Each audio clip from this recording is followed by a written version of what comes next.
The phone vibrated once on the kitchen counter. Once is never good. I didn't pick it up right away. I watched it buzz itself into silence, the screen lighting the ceiling like a weak pulse. My wife stood at the sink, back turned, hands submerged in soapy water. No rings. Her fingers were bare, pale, anonymous, as if the last 7 years had been erased by dish soap. "Have you seen my rings?" she asked, casually, too casually. I said nothing. My chest tightened, not with panic, but with a sudden surgical focus. I replayed the last 48 hours in my head, her late drives, the unexplained mileage, the smell in the car I pretended not to notice. Rubber, chemical, wrong. I picked up the phone. Unknown number. "He found something," the message read. "You should sit down." I didn't. Behind me, water stopped running. I felt her eyes on my back. I imagined her studying me the way people study exits in burning buildings, quietly, already planning. The room felt staged, every object a prop, every silence intentional. I understood something then, with cold clarity. This wasn't a mistake, it was a performance, and I was the only one who hadn't seen the script. The rings didn't just disappear, they were removed. That thought landed softly, then spread like poison. I remembered how she used to twist them when she lied. Not big lies, small ones, convenient ones, the kind that trained you to doubt your instincts.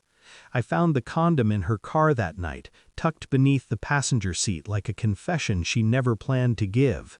Used, careless, almost daring. Still, I said nothing. I watched her more closely instead. The way she avoided my eyes when she mentioned work, the new passcode on her phone, the sudden kindness, meals cooked, questions asked, affection rationed like hush money. Denial tried to speak. I didn't let it. I hired the investigator the next morning, not because I wanted proof, because I needed precision. I became a quiet man, predictable, polite, present. Inside, I was inventorying everything. Credit card statements, deleted messages recovered, patterns in her excuses. The investigator fed me fragments, timestamps, locations, faces blurred by intention. I never confronted her. That was the hardest part. She laughed at my jokes, slept beside me, planned a weekend getaway, all while constructing a parallel life with such efficiency it almost impressed me. Almost. The PI warned me before sending the files. "You should watch these alone," he said. I waited until midnight, headphones on, lights off. The first video didn't show what I expected. The second made my scalp prickle. By the third, I understood the real betrayal wasn't infidelity, it was orchestration.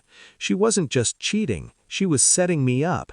The videos showed meetings, quiet ones. Her, a man I recognized too late, a lawyer, not just any lawyer, the one she'd once suggested we keep in mind, just in case. They spoke without touching, like professionals, like conspirators.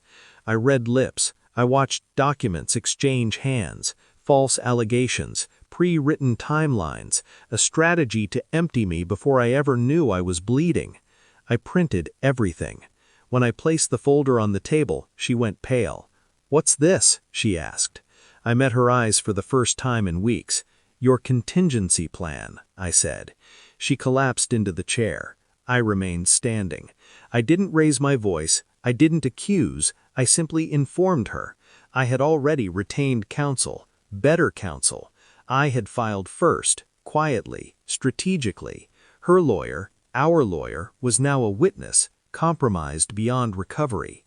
Her mouth opened, closed. For the first time, she had no script. "You were supposed to react," she whispered. "You were supposed to lose control." I nodded. "That was the trap," I said. I walked out before she could cry. The court was clinical, efficient, uninterested in her tears. Truth has a way of draining drama from betrayal. I moved into a smaller place, cleaner, quieter. My name remained intact, my future unburdened. Sometimes I think about the rings, how easily they slipped off, how little they weighed in the end. I don't miss her. I miss who I thought I was before I learned how carefully people lie. Now I know, and knowing is power. I left with everything she tried to take, including myself.